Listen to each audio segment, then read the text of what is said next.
Viral na naman ngayon si Diwata dahil sa isang video na kumalat na kung saan nagpapa-shoutout kay Diwata ang isang lalaki dahil birthday niya.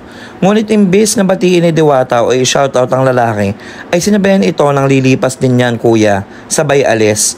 Natawa na lang ang lalaki na makikitang may halong pagkapahiya. Ang video ay may 4.6 million views na ngayon.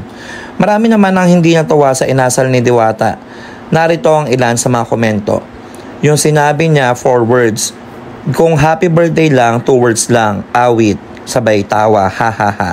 Sa totoo lang, kung sikat na vlogger yung nagpabati niyan, sigurado nangunguna pa first yan. Nako, tapos bibigyan pa ng 1M.